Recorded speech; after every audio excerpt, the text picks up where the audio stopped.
古事記絵巻第4話、黄泉の国の巻前編。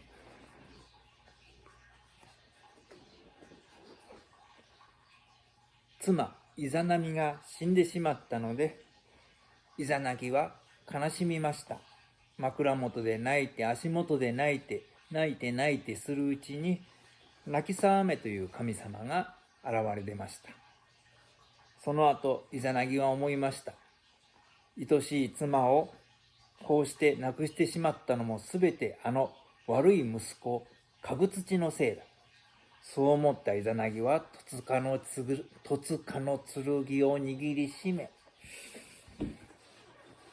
この問題の息子かぐつちのもとに行って首をスパーンと切り落としてしまいました。すると、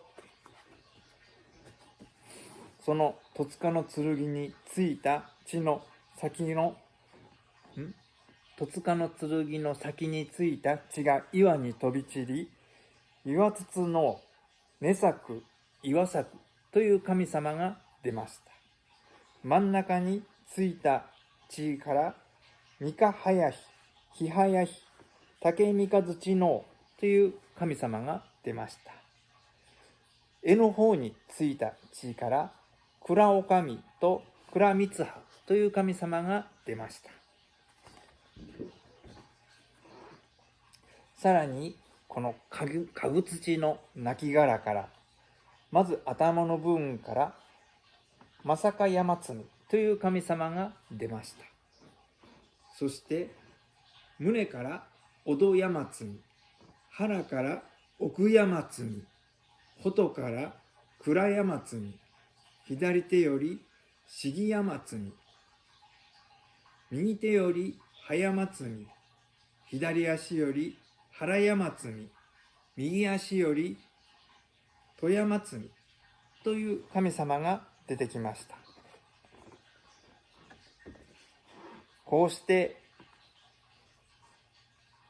かぐつちを成敗したこの剣、戸塚の剣はその後雨のおはばりと呼ばれるようになり、その後もこの高間野原の者たちをいろいろ助けるようになるのですが、それはまた後のお話です。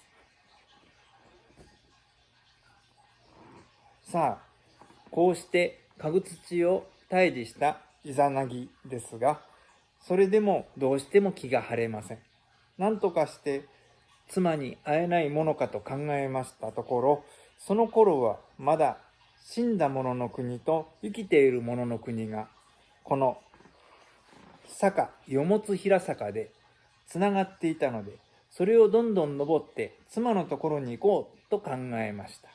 そしてイザナギはよもつ平坂をどんどんと登っていきました。そうすると大きな門がありました。死者の入り口の門です。イザナギは門の外から呼びかけました。愛しい妻よ、僕たちの国はまだできていない。僕と一緒に帰ってくれないか。するとどこからともなくイザナミの声がしました。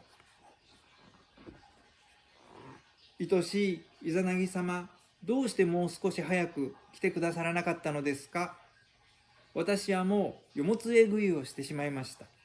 黄泉の国の料理を食べてしまったのです。イザナギは食い下がりました。何のそれしき、気にせずに帰ってこい。イザナミは少し困ったように答えました。愛しいあなたが来てくださったこと、とても嬉しく思っています。そうですね、あなたと帰ることができるかどうか、黄泉の国の神様たちと相談してまいります。そして私が戻るまで決して門の中に入らないでくださいと付け加えて暗闇の中に消えていきました。イザナギはイザナミに言われた通りに待ちました。しかしいくら待っても妻は出てきません。イザナギは待ちくたびれてしまいました。そしてとうとう門の扉を押し開いて足を中に踏み入れてしまいました。門の中は洞窟でした。イザナギは左の髪に刺していた五つつま串、櫛の刃を一本折って、それに火を灯して松明を作りました。その松明を片手に暗い坂道を下って行き、やがて洞窟の奥の方へと行きました。ああ、イザナミはきっとここにいるに違いない。イザナギはそう思い、岩の陰からそーっと覗きました。すると、